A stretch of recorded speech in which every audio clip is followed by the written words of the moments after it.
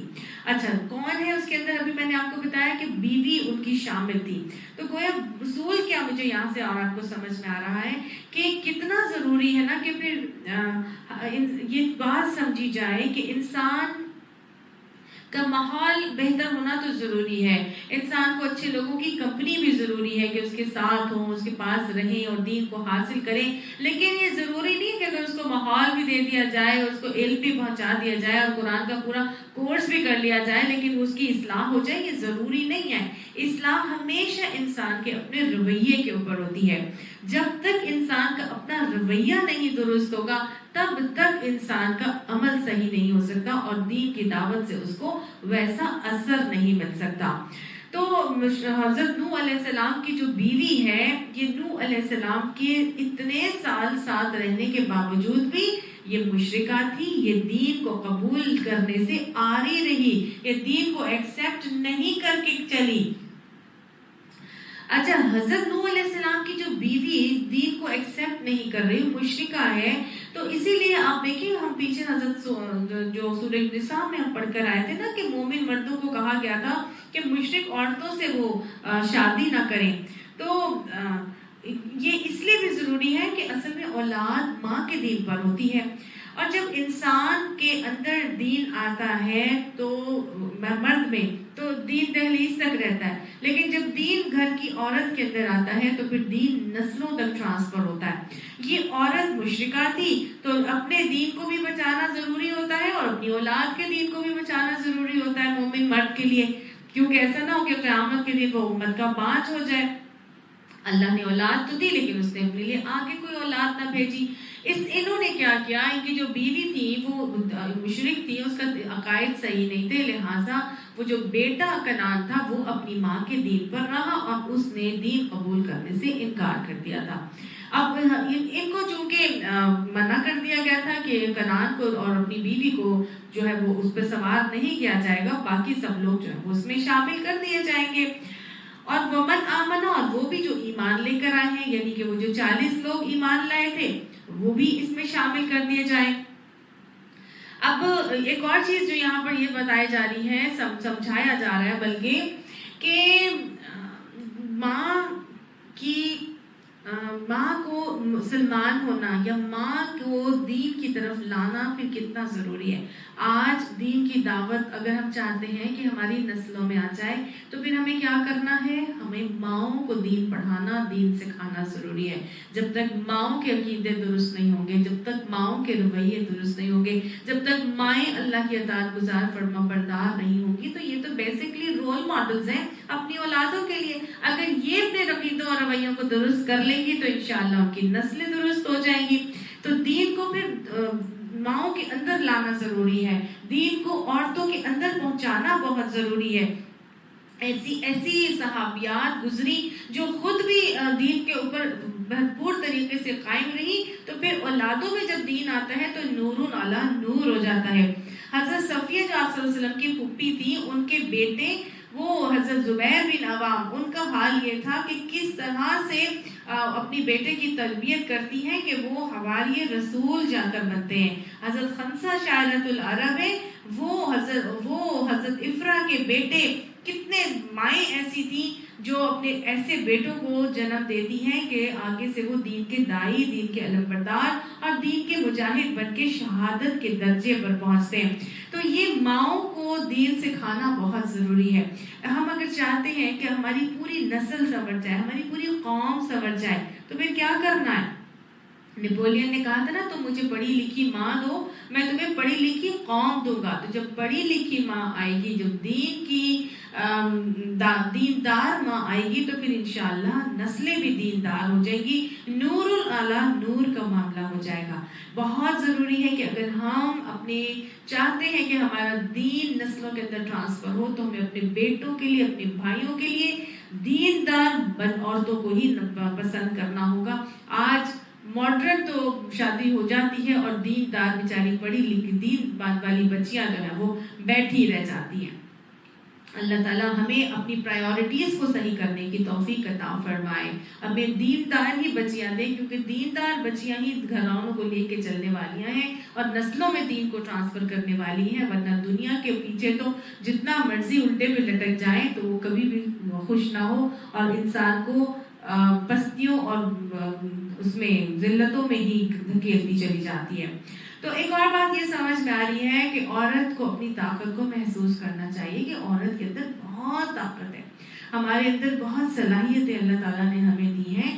ہم اپنی صلاحیتوں کو استعمال بھی کریں گے اور انشاءاللہ اپنی اولادوں کے لیے ہم حاجت کی نفل پڑھ کے اللہ تعالیٰ سے دعائیں مانگیں گے تو انشاءاللہ اللہ سبحانہ تعالیٰ ہماری اولادوں کو کہیں بھی ضائع ہونے سے محفوظ فرما کے انشاءاللہ دین کے دائی اور دین کے علمبردار بنائیں گے.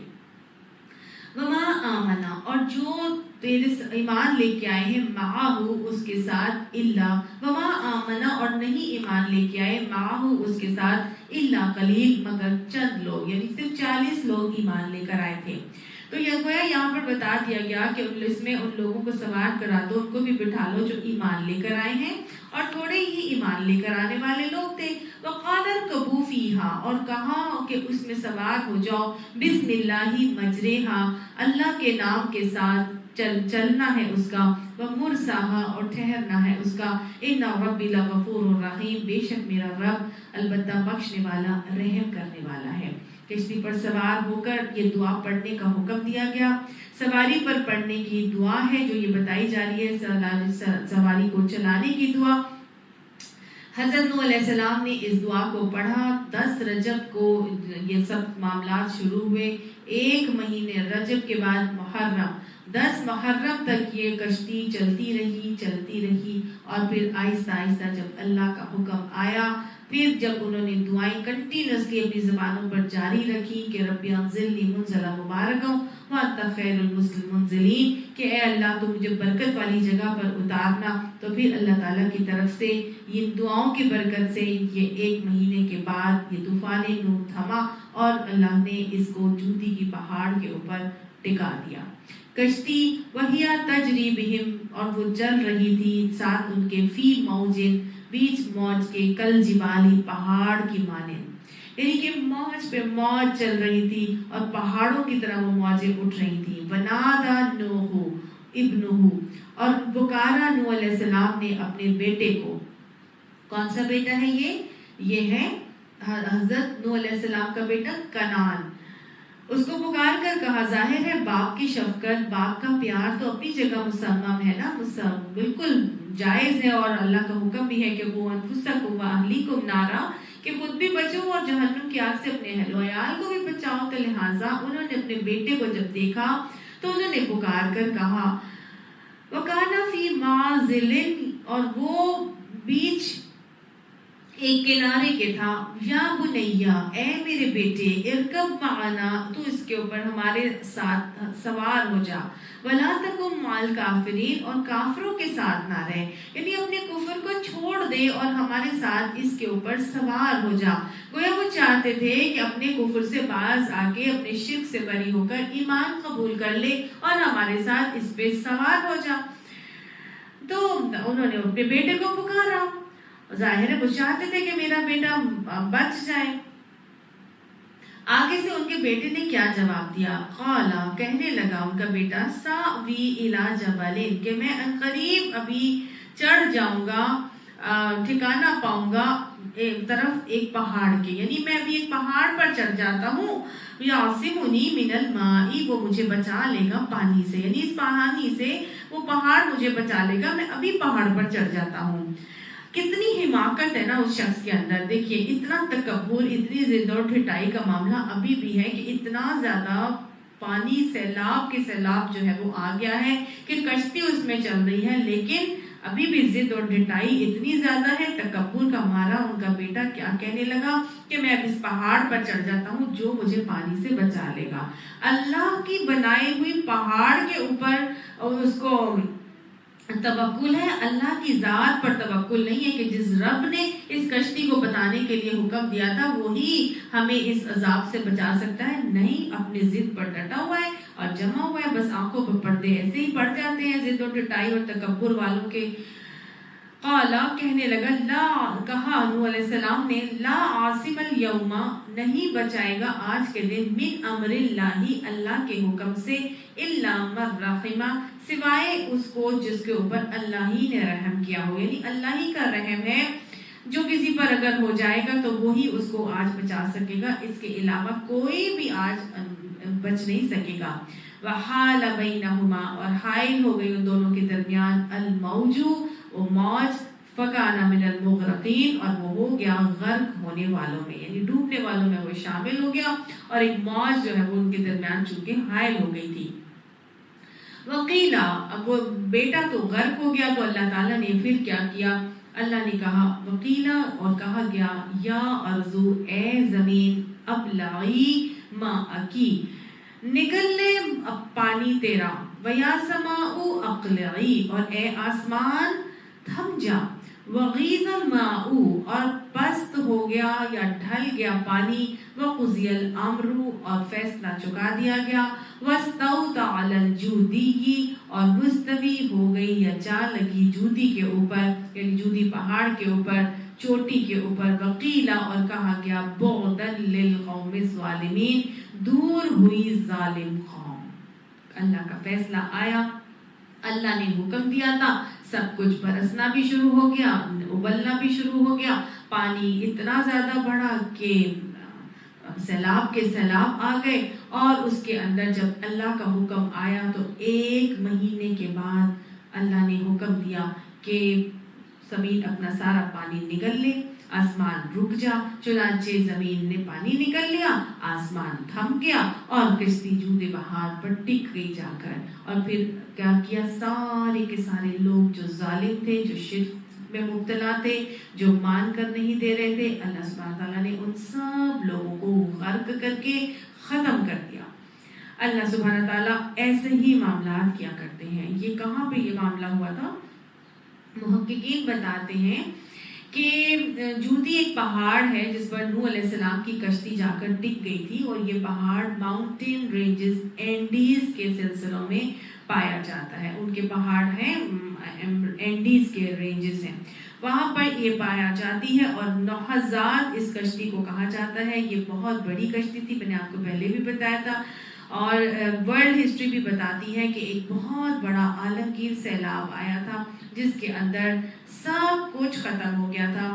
صرف وہی لوگ بچے تھے, 40 افراد جو ان کے ساتھ تھے, جس میں ان کے 3 بیٹے حام, سام اور یافس بھی شامل تھے.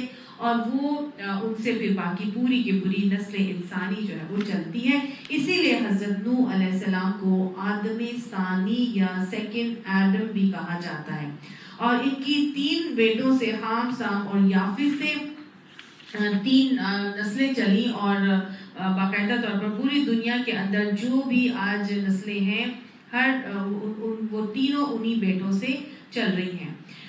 اچھا, ایک بات اور یہاں پر سمجھنے کی ہے, وہ یہ کہ حضرت نوح علیہ السلام کا جو بیٹا ہے وہ مسلمان نہیں ہوا. تو کئی لوگ اس بات کو لے کر بڑا ایک شیطان کا وسوسہ ہی ہے بیسیکلی, کہ وہ یہ کہتے ہیں کہ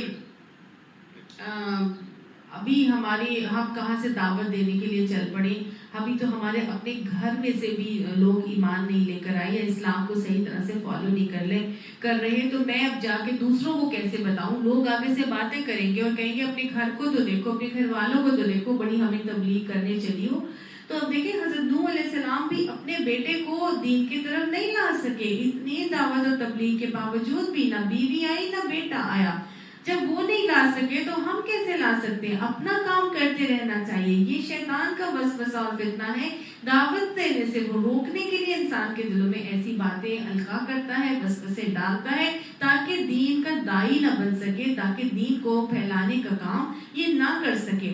لیکن اس کا مطلب یہ نہیں کہ پھر اب چھوڑ دیا جائے, ان کو بتایا بھی نہ جائے. ان کو بتاتے رہیں, ان کو ضرور سمجھاتے رہیں, بڑے حکمت سے, بڑے پیار سے, بڑی محبت سے ان کو دین کی طرف لانا کا کام کرتے رہنا چاہیے. لیکن سب تک بھی جو ہے وہ دین کی دعوت اس وجہ سے چھوڑ نہیں دینی چاہیے کہ بھئی ابھی تو میرے گھر والے ہی درست نہیں ہوئے. اچھا، جب یہ سب کے سب غرق ہو رہے تھے تو نوح علیہ السلام نے اپنے رب کو پکارا، وَنَادَى نُوحٌ رَبَّهُ فَقَالَ، بس کہا، ربی ان ابنی من اہلی، اے میرے رب، میرا بیٹا تو میرے گھر والوں میں سے ہے، وَإِنَّ وَعْدَكَ الْحَقُّ، اور تیرا وعدہ سچا ہے، وَأَنْتَ أَحْكَمُ الْحَاكِمِينَ، کہ اے میرے رب یہ تو میرا بیٹا ہے، تو نے تو کہا تھا کہ تیرے اپنے گھر والے جو ہے میں بچا لوں گا، تو پھر یہ تو میرے گھر والوں میں سے ہے۔ قالا، تو اللہ نے کہا، یا نوح، اے نوح، انہو لیس من اہلک، نہیں ہے وہ تیرے گھر والوں میں سے، انہو عمل غیر صالح، وہ تو ایک غیر صالح عمل ہے، فلا تسألنی ما لیس لک بہ علم، بس جو نہیں ہے واسطے تیرے، بس مطلب تو اس چیز کا سوال نہ کر جو تیرے علم میں نہیں ہے، انی اعظک ان تکون من الجاہلین، اور میں تجھے نصیحت کرتا ہوں کہ تو اپنے آپ کو جاہلوں کی طرح نہ بنا لے۔ تو جب حضرت نوح علیہ السلام نے اللہ تعالیٰ سے اپنے بیٹے کو بچانے کی درخواست کی تو اللہ تعالیٰ نے فوراً ان کو منع کر دیا اور کہا کہ وہ تیرے گھر والوں میں سے نہیں ہے۔ تو کیا اصول سمجھ میں آ رہا ہے کہ گھر والوں میں سے وہی لوگ شامل ہیں جو دین کے اوپر چلنے والے ہوتے ہیں، جو دین سے منحرف ہو جاتے ہیں، دین کو چھوڑ دیتے ہیں، وہ پھر دین کے اندر اپنے آپ کے گھر والوں میں شامل شمار نہیں کیے جائیں گے۔ ایمان اور عمل صالح سے جو نکل جاتا ہے وہ گھر والوں میں سے پھر نہیں ہوتا، یہی بات یہاں پر ہمیں سمجھائی جا رہی ہے۔ اور یہاں پر ایک اور بات یہ سمجھائی جا رہی ہے کہ وہ تو ایک بگڑا ہوا کام ہے، تو انسان کا کوئی غیر صالح عمل ہوتا ہے جس کی وجہ سے انسان کی اولاد نافرمان ہو جاتی ہے یا وہ دین سے منحرف ہو جاتی ہے۔ یہ ایک غیر صالح عمل اللہ نے جو یہاں پر کہا کہ انہو عمل غیر صالح، یعنی کہ انسان سے جب اس کی کوتاہیاں ہوتی ہیں تو اس کی اولاد اس کی نافرمان ہو جاتی ہے۔ اگر ہم چاہتے ہیں کہ اگر ہماری اولادیں ہماری فرما بردار ہوں، اللہ کی فرما بردار ہوں، تو پھر ہمیں کیا کرنا ہے؟ ہمیں ایک تو خود دین کے اوپر چلنا ہے، اور اگر ہماری اولادیں دین سے منحرف ہو رہی ہیں یا دین کے اوپر نہ چلنے والی ہیں یا والدین کے نافرمان، اللہ کی نافرمان ہو رہی ہے، تو پھر انسان کثرت سے استغفار کرے اور اپنے نہ کردہ گناہوں یا کردہ گناہوں پر اللہ سبحانہ تعالیٰ سے بہت زیادہ توبہ طائب ہو، تو انشاءاللہ اللہ سبحانہ تعالیٰ اولادوں کو اپنا بھی فرما بردار بنائیں گے اور والدین کا بھی فرما بردار بنائیں گے۔ تو یہاں سے ایک اور اصول بھی ہمیں سمجھ میں آتا ہے۔ قالا، تو اللہ نے کہا، اللہ سے حضرت نوح علیہ السلام نے کہا جب اللہ نے ان کو ٹوکا اور ان کو نصیحت کی کہ تم جاہلوں والے سوال نہ کرو، تو انہوں نے فوراً سے اللہ تعالیٰ کی طرف انابت کی اور کہا، ربی انی اعوذ بک، اے میرے رب میں پناہ مانگتا ہوں آپ سے، ان اسألک ما لیس لی بہ علم، یہ کہ میں آپ سے وہ چیز مانگوں جس کا مجھے علم نہیں ہے، وَإِلَّا تَغْفِرْ لِي وَتَرْحَمْنِي، اور اگر آپ نے مجھے معاف نہ کیا اور مجھ پر رحم نہ کیا، اکن من الخاسرین، تو میں تو پھر برباد ہو جاؤں گا، خسارہ پانے والوں میں سے شامل ہو جاؤں گا۔ تو گویا یہی بات یہاں پہ بتائی جا رہی ہے کہ فوراً استغفار کی جائے، فوراً اپنے غیر صالح عمل کے ہونے کی وجہ سے کہ اپنی اولادیں اگر آپ کی کہنے کے اندر نہیں ہیں یا آپ کے کہنے میں نہیں ہے یا سرکشی دکھا رہی ہے، تو پھر فوراً اللہ سے استغفار کرنا چاہیے۔ حضرت نوح علیہ السلام نے اس لیے بھی استغفار کیا ہے کہ انہوں نے اللہ سے ایک ایسی چیز کا سوال کیا تھا جو اللہ کی طرف سے منع کیا جا رہا تھا۔ تو دونوں ہی وجوہات کے حوالے سے ہمیں پتہ چل رہا ہے کہ اللہ کے نبی نے استغفار کا رویہ اختیار کر کے اللہ کی رحمت مانگی تھی اور خسارے سے بچنے کے لیے اللہ کے نبی نے یہ عمل کیا۔ قیلا، کہا گیا، یا نوح، اے نوح، اہبط بسلام منا، کہ اتر جا سلامتی کے ساتھ ہم سے، وبرکات علیک، اور برکتیں ہیں تیرے اوپر، وعلی امم، اور اوپر ایک گروہ کے امت کے، ممن معک، ان میں سے جو تیرے ساتھ ہیں، یعنی کہ جو تیرے ساتھ ہیں تو ان سب لوگوں کے ساتھ اتر جا، اور میری طرف سے تجھ پر سلامتی بھی ہے اور برکتیں بھی ہیں ان گروہوں کے اوپر بھی جو تیرے ساتھ ہیں، اور دوسرے کچھ اور گروہوں کو بھی جو ہم کیا کریں گے، ہم وَأُمَمٌ، اور جو دوسرے گروہ ہیں، سَنُمَتِّعُهُمْ، ہم قریب ان کو سامان زندگی دیں گے، ثُمَّ يَمَسُّهُمْ مِنَّا، پھر پہنچے گا ان کو ہماری طرف سے عذاب علیم، دردناک عذاب. تو گویا اللہ نے یہاں پر یہ بتا دیا کہ جو لوگ آئے تھے وہ سب کس کو ہم متاع زندگی دیں گے اور ہم بہت اچھا سامان زندگی دیں گے، برکتیں عطا فرمائیں گے، لیکن کچھ مدت تک تو رہے گا، اور جب وہ لوگ پھر دوبارہ شرک و الحاد کی طرف چلے جائیں گے تو پھر ان کو ہماری طرف سے عذاب پہنچے گا. 3 بیٹوں میں سے جو حام تھے ان میں سے قبطی قوم آئی، سوڈانی بربر جو ہے وہ ان کی قوم سے آئے. سام میں سے بھی عربی، فارسی اور رومنز جو ہیں وہ سام کی نسل سے آئے. اور جو یافس ہے اس کی قوم میں سے ترک اور مغل وغیرہ جو یاجوج ماجوج یا جو یہ والے جو چپٹے چہرے والے جو نسل ہے یہ یافس کی قوم میں سے ہیں. تو یہ 3 ان کی اولادیں تھیں جن سے پھر پورا کا پورا دنیا کا نظام بعد میں چلا. کشتی جب جودی پہاڑ پہ جا کے ٹھہری تھی، پھر اس کے بعد وہ لوگ اترے اور وہاں پہ ایک بستی تھی قریہ جس کو سود سمانین بھی کہا جاتا ہے. وہاں پر 80 گھر بنائے گئے تھے اور وہاں پر پھر انہوں نے اپنا بردوباش کا طریقہ اختیار کیا اور وہاں پہ اپنی جو سلطنت تھی اس کو قائم کیا.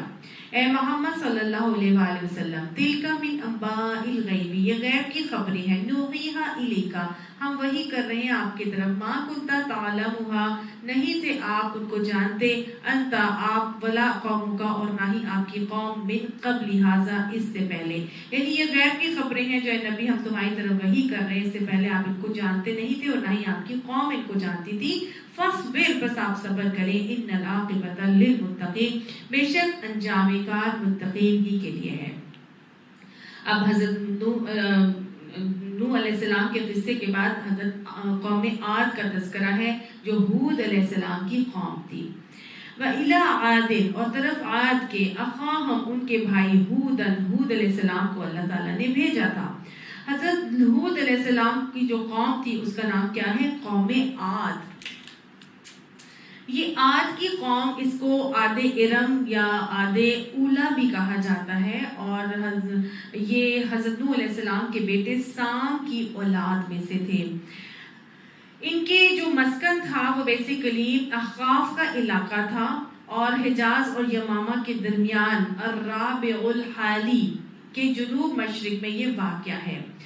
حضر موت سے عراق تک ان کی طاقت پھیلی ہوئی تھی، اور حضر موت کے درمیان میں حضرت ہود علیہ السلام کی قبر بھی جو ہے وہ پائی جاتی ہے. عرب اس سے بہت بہترین طریقے سے واقفیت رکھتے تھے، اور ان کے آثار قدیمہ جو وہاں پر موجود تھے ان کو یہ عادیات کہتے تھے. کیونکہ عادیات آثار قدیمہ کو کہا جاتا ہے تو اسی لیے ان کو عاد کہا جاتا تھا. ان کی کچھ کوالٹیز تھی، اللہ تعالیٰ نے ان کو بہت زبردست قسم کی حیت اور فزیکلی یہ بہت زیادہ اسٹرانگ اور مضبوط تھے. وَزَادَهُمْ فِي الْخَلْقِ بَسْطَةً، اللہ تعالیٰ نے ان کو جسمانی طور پر بہت ہی زیادتی اور فراوانی عطا فرمائی تھی کہ یہ بہت خوبصورت اور بڑے قد آور لوگ تھے. بہت لمبے 60 گز 12 ہاتھ کے ان کے جسم ہوتے تھے، اتنے لمبے یہ لوگ تھے.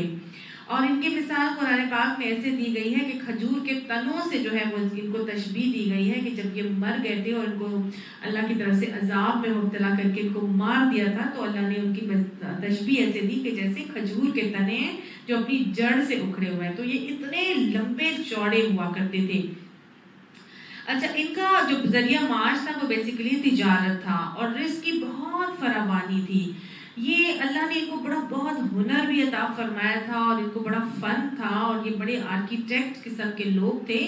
انہوں نے اپنا ایسا اللہ نے ان کو فن اور ہنر دیا تھا کہ اللہ فرماتے ہیں الذی لم یخلق مثلہم فی البلاد، ہم نے ایسے لوگ شہروں میں پیدا ہی نہیں کیے جیسے قوم عاد کو پیدا کیا تھا. یہ اتنے بڑے پہاڑ کاٹ کر محلات بنایا کرتے تھے اور بہت فن اور ہنر اللہ نے ان کو عطا فرمایا تھا. مالی طور پر بھی اللہ نے فراوانی دی تھی کیونکہ ان کا ذریعہ معاش جو ہے وہ زراعت تھا اور یہ تجارت وغیرہ بھی کیا کرتے تھے. آہستہ آہستہ اتنی نعمتوں کے بعد ان کے اندر کیا ہوا، وہی 5 بت جو ود، سوا، یغوث، یعوق اور نصر جو قوم نوح کے اندر تھے، وہی ان کے اندر بھی آ گئے۔ آہستہ آہستہ یہ دوبارہ سے شرک کے اندر مبتلا ہو گئے، اور ساتھ ساتھ ان کی غلط روی یہ بھی تھی کہ یہ وہ والے بتوں کے ساتھ 3 مزید بت تھے جن کے نام آتے ہیں زر، زمور اور الہیہ۔ زر، زمور اور الہیہ، ان کو بھی یہ پوجا کرتے تھے، اور ان کا نظریہ یہ تھا کہ یہ سب اللہ کے مددگار ہیں، اللہ کو اپنا نظام چلانے کے لیے مدد کی ضرورت ہے، تو لہٰذا یہ اللہ کے مددگار ہیں۔ تو وہ دیوی دیوتاؤں بنا کر ان کو یہ صفات دیتے تھے، اور ان صفات سے ان کو منسوب کرتے تھے کہ یہ اللہ کے مددگار ہیں۔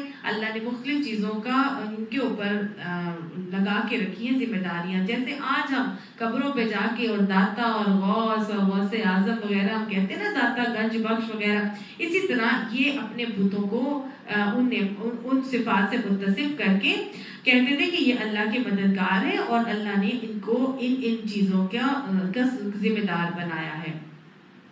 اچھا، شرک کے علاوہ ان کے اندر یہ بھی تھا کہ یہ بڑی متکبر قوم تھی، اور ان کے جو حکمران تھے وہ بہت ظالم اور جابر تھے، اور ظالم اور جابر حکمران تھے، اور ان کے معاشرے کے اندر سے اس ظلم اور جبر کی وجہ سے پورا عدل و انصاف مٹ چکا تھا، اور طبقاتی نظام جاری ہو چکا تھا۔ جب قوم اپنے ظالم جابر حکمرانوں کے خلاف نہ اٹھی، انہوں نے اس کے خلاف کلمہ حق نہیں پکارا، اور اس ظلم و زیادتی کو برداشت کر کے چلتی رہی، تو پھر اللہ سبحانہ تعالیٰ نے اتنی طاقت، اتنے فن، اتنے ہنر اور اتنے زیادہ نعمتوں کے بعد جب شرک میں وہ گرفتار رہے، تو اللہ سبحانہ تعالیٰ نے پھر ان کے اوپر عذاب کا فیصلہ نافذ کیا۔ آہستہ آہستہ آہستہ ان کے اوپر عذاب آیا تھا۔ سب سے پہلے تو 3 سال تک بارشیں بند کر دی گئیں، کوئی بادل نہ آئے، کوئی بارش نہ ہوئی، اور ہوائیں بھی بند ہو گئیں۔ تو جب بارشیں بند ہوئی تو آہستہ آہستہ زراعت ختم ہونے لگی اور قحط سالی آنے لگی۔ اب ان کے اندر کچھ لوگ تھے، جو 4 لوگوں کو انہوں نے منتخب کیا، جن میں سے 2 اسلام لا چکے تھے اور 2 جو ہے وہ شرک پر قائم تھے۔ ان لوگوں نے کہا کہ ایسا کرتے ہیں کہ حرم میں جا کے مکہ میں ایک قربانی کریں، اور وہاں پر جا کے جب قربانی کر کے ہم اللہ سے دعا کریں گے تو بارش برسے گی اور ہمارے لیے خوشحالی دوبارہ سے آ جائے گی۔ اب کعبہ کی سینکٹیٹی، حرمت تو ان کے دلوں میں بھی موجود تھی۔ انہوں نے 4 لوگوں کو لیا اور وہاں پہ بھیج دیا۔ جب 4 لوگ وہاں پر گئے تو وہاں جا کے مکہ والوں نے ان سے کہا کہ بھائی تم ٹھہرو اور 2-3 دن بعد کر لینا جو تم قربانی کرنے کے لیے آئے ہو۔ خوب کھلایا پلایا اور کوئی شراب کے نشے میں دھت کیا، اور شیطان ان کے دلوں سے، دماغوں سے اس بات کو نکال گیا، اور یہ بھلا دیا انہوں نے کہ ان کو کہ وہ کس وجہ سے وہاں پر آئے تھے۔ اب ہوا یہ کہ ان میں سے ایک شخص جو تھا وہ مسلمان تھا، اور اس کے دماغ میں آیا یہ بات کہ بھئی ہم تو اس مقصد سے آئے تھے، تو اس نے لوگوں کو روکا کہ بھئی ہم تو جس مقصد سے آئے تھے قربانی کرنے، تو یہ قربانی کرتے اور پھر ہم جائیں اپنی اپنی قوم کی طرف واپس پلٹ کر۔ تو اسی شخص کو پھر کیا ہوا کہ اسی شخص نے جب سب کو بولا تو یہ لوگ مانے نہیں اس کی بات۔ اب اللہ تعالیٰ کی طرف سے جب حجت تمام کی جاتی ہے تو پھر کچھ ان کو ایک بادل دکھائے گئے، 3 قسم کے بادل دکھائے گئے، اور ایک یہ دکھایا گیا، ان کو ایک آواز آئی، اور اس میں آواز میں ان کو یہ کہا گیا کہ تم لوگ کو اختیار ہے، یہ 3 قسم کے بادل ہیں، لال رنگ کا اور سفید رنگ کا اور سیاہ رنگ کا، ان میں سے جو بادل لینا چاہتے ہو لے لو۔ اب ظاہر ہے جب انہوں نے سرخ بادل دیکھا تو انہوں نے کہا نہیں، یہ سرخ بادل تو اس کو ہم نہیں لیں گے، اس میں تو آندھی طوفان اور پتہ نہیں کیا کیا ہوگا، اور یہ تو جب مر جاتا ہے لوگ تو یہ پھر اس قسم کے جو بادل ہیں وہ سرخ ہو جاتے ہیں۔ انہوں نے کہا نہیں، ہمیں ریڈ نہیں چاہیے۔ وائٹ کے لیے بھی انہوں نے کہا یہ تو وائٹ کلر کا ہے، اس میں کیا ہوگا، رہنے تو ہم یہ کالا بادل جو ہے اس میں تو بارش آئے گی، اور یہ کالے بادل سے بارش برسے گی، تو ہم تو آئے اسی لیے تھے کہ ہم بارش مانگے اللہ تعالیٰ سے، تو اللہ نے تمہاری دعا قبول کر لی ہے، لہٰذا وہ کالا بادل بھیج رہے ہیں۔ تو ان کو کہا کہ جی آ جاؤ اور ہمارے اوپر کالا بادل برسا دو۔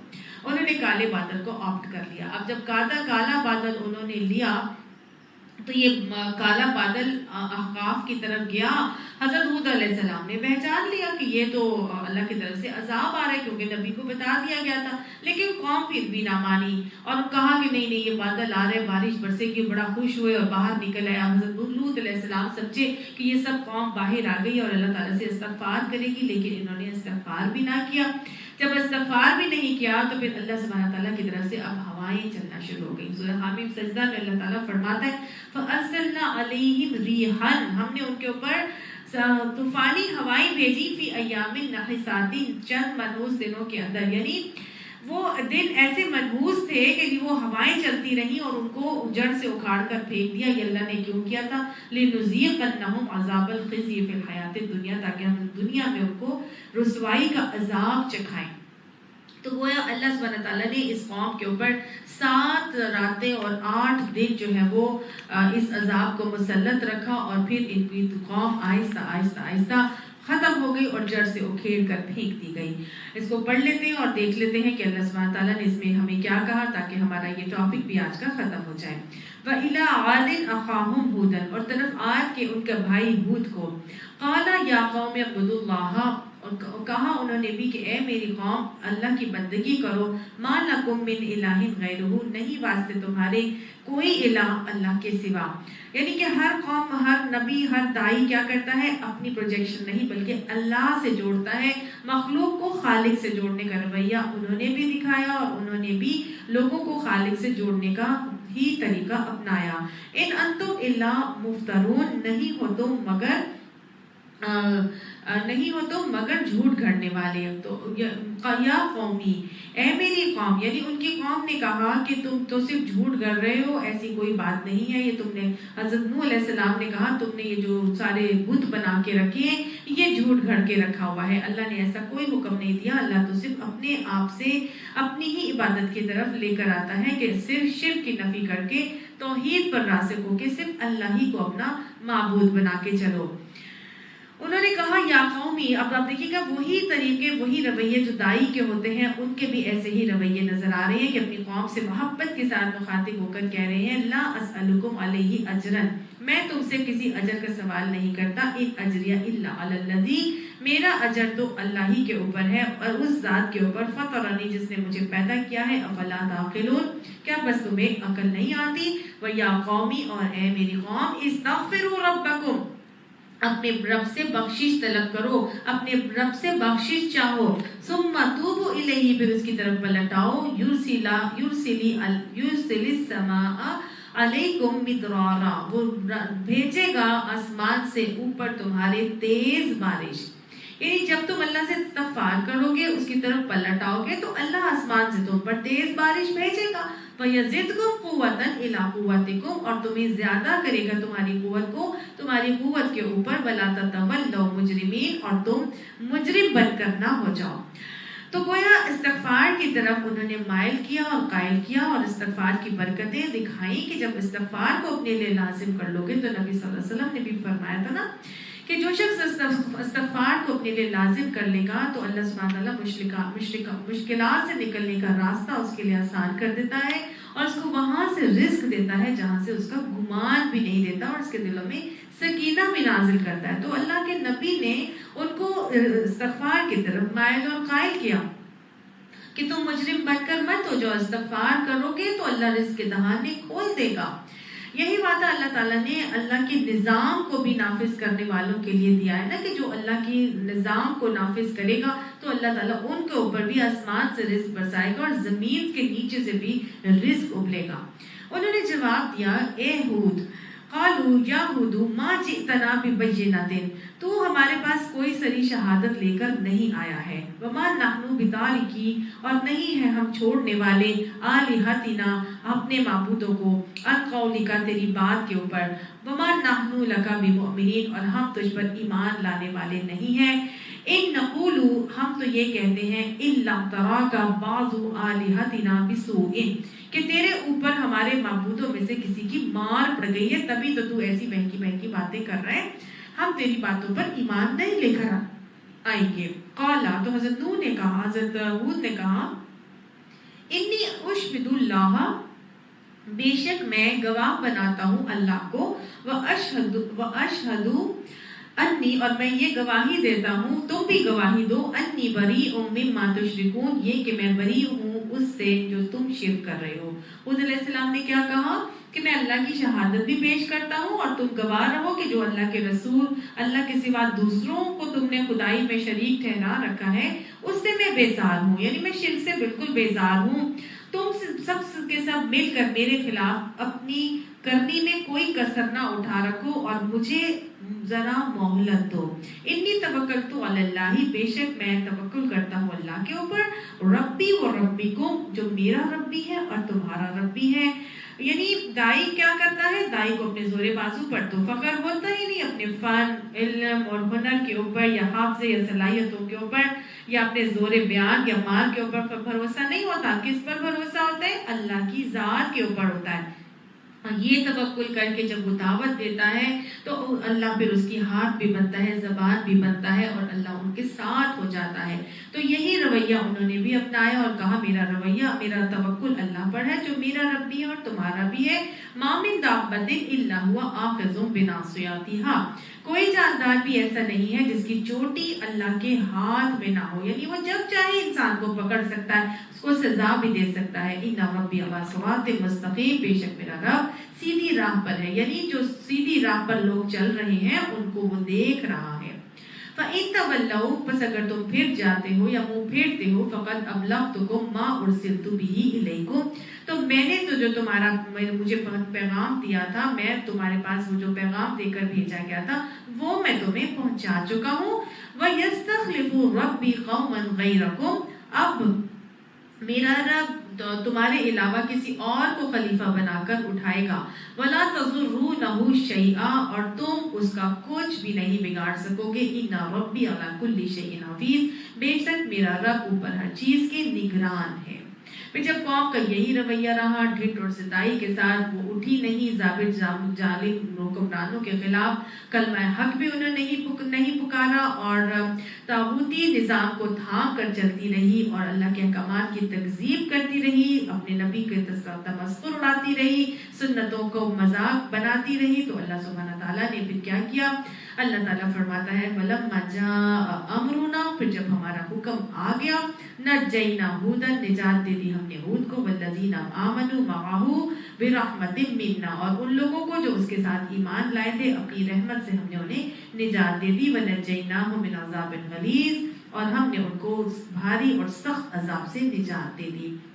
اور اللہ کا یہی طریقہ اور سنت ہے کہ ایمان والوں کو اللہ سبحانہ تعالیٰ عذاب سے محفوظ رکھتے ہیں۔ وَتِلْكَ عَادٌ، باقی سب کو اللہ تعالیٰ نے ہلاک کر دیا تھا، کیونکہ اللہ فرماتا ہے وَتِلْكَ عَادٌ، یہ عاد ہے، جاہدوا بآیات ربہم، جنہوں نے اللہ کی آیات کے، ان کے رب کی آیات کے ساتھ انکار کیا تھا، وعصوا رسولہ، اور اس کے رسول کی نافرمانی کی تھی، واتبعوا امر کل جبار عنید، اور ہر جبار دشمن حق کی پیروی کرتے رہے، وَأُتْبِعُوا فِي هَٰذِهِ الدُّنْيَا لَعْنَةً، اور ان کے پیچھے آئی اس دنیا کے اندر لعنت، وَيَوْمَ الْقِيَامَةِ، اور قیامت کے دن بھی وہ لعنت زدہ ہی رہیں گے۔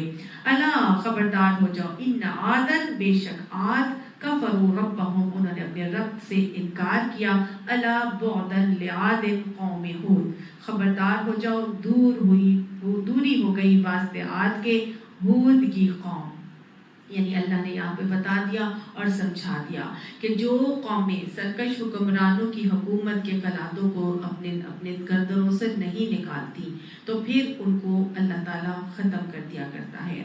جو لوگ، جو قومیں فتنوں کے اور ظلم و زیادتیوں کے خلاف نہیں اٹھتی، اللہ ان کو بھی ختم کر دیا کرتا ہے۔ اللہ نے یہاں پر یہ بھی بتا دیا کہ بڑے عذاب سے پہلے جب چھوٹے چھوٹے عذاب آتے ہیں اور اللہ کی طرف قوم نہیں پلٹتی، استغفار کا رویہ نہیں اپناتی، تو اللہ ایسی قوموں کو بھی ہٹا دیا کرتے ہیں، صفحہ ہستی سے ختم کر دیا کرتے ہیں۔ اللہ نے یہ بھی بتا دیا یہاں پر کہ اتنی نعمتیں ملنے کے بعد جب کوئی قوم ناشکری سے، ضد و ڈھٹائی سے طاغوتی نظام کو پکڑ لیتی ہے، انہی کے قلادے گلوں میں ڈال لیتی ہے اور اللہ کے نظام کو نافذ نہیں کرتی، تو اللہ ایسی قوموں کو لے جاتا ہے۔ اور یہ بھی اللہ نے بتا دیا کہ جب کوئی قوم تکبر سے شرک پر جمی رہتی ہے تو اللہ انہیں عذاب الہی میں مبتلا کر دیتا ہے۔ اللہ ہمیں ان باتوں سے سبق سیکھنے کی توفیق عطا فرمائے۔ وآخر دعوانا ان الحمد للہ رب العالمین۔ اللہ نے یہاں پر یہ بس میں آپ کو بتا دوں کہ 7 دن اور 8 راتیں مسلسل طوفانی ہوائیں ان پر چلتی رہی تھی، بارش مسلط کر دی گئی تھی، اور سارے ان کے جو گھر تھے انسان وہ پورے کے پورے ایسے گرے ہوئے ہیں کہ جیسے اکھاڑ کر ان کو پھینک دیا گیا ہو۔ ہر طرف مردہ لاشیں ایسے پڑی ہیں کہ جیسے کھجور کے تنے جو ہیں وہ درختوں سے اکھڑے ہوئے نظر آتے ہیں۔ ساری کی ساری بستی بھی ملیا میٹ ہو گئی، قوم ختم ہو گئی، اور آج ان کا علاقہ جو ہے وہ موجود ہے کہ وہاں پہ لکو دک صحرا ہے، کوئی آبادی کا نشان وہاں پہ موجود نہیں ہے، نہ نباتات ہے، نہ چرند پرند، کچھ بھی وہاں پر موجود نہیں ہے۔ جگہ جگہ نمک کے قطرے جو ہیں وہ پائے جاتے ہیں، اور ریسرچرز بتاتے ہیں کہ یہ ایسا عذاب تھا کہ آج بھی اگر وہاں پر کوئی چیز باہر سے بھی ڈالی جائے تو اتنے نمک کے وہاں قطعے موجود ہیں کہ وہ نمک اس چیز کو کھا جاتے ہیں، اور وہاں پہ کوئی چیز آج تک موجود نہیں ہے۔